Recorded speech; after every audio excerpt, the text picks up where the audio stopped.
performance inspirée par la nature pour isoler mieux avec moi. C'était la météo avec Zero Optical. Zero Optical, le réseau des opticiens en pharmacie. C'était votre météo en toute tranquillité avec PayPal. Paiement en 4 fois sans frais sur vos sites préférés. Merci de votre fidélité à Première Édition. Nous sommes de retour lundi à 6h. Tout de suite, c'est le face-à-face avec Apolline de Malherbe jusqu'à 9h. Bonjour Apolline.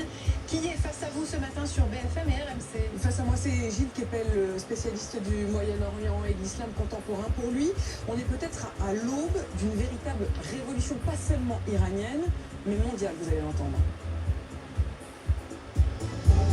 C'était Première Édition avec Samsonite.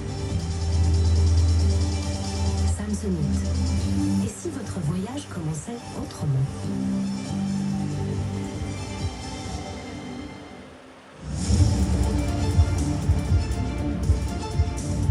BFM TV face à face.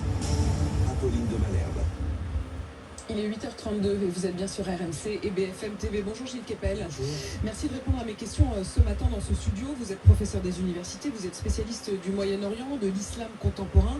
Votre dernier livre, Le bouleversement du monde, vient de sortir à nouveau aux éditions Pocket. Est-ce qu'on est à l'aube d'une révolution iranienne et peut-être même d'une révolution mondiale? Si le régime des mollahs tombe, est-ce que c'est la fin de toutes les tentations islamistes? Vous écrivez cette phrase: l'effondrement du régime des mollahs serait un coup très sérieux porté à toutes les utopies islamistes comparables en effet à celui de l'URSS pour le communisme.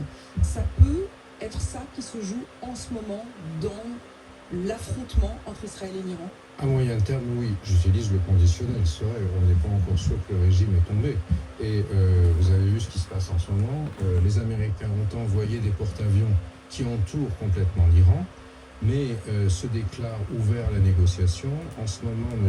Barrot est en train de voler vers Genève avec le ministre des Affaires étrangères allemand, la haute représentante de l'Union européenne, Mme Kallas, pour rencontrer Abbas Araghchi, le ministre des Affaires étrangères iranien, donc en Suisse, et pour essayer de voir comment on peut gérer la situation. Ça veut dire que quand vous nous dites tout ça, toutes les options au fond sont au moment où on se parle sur la table. Oui, mais pendant que les Américains sont là autour, Israël continue à bombarder.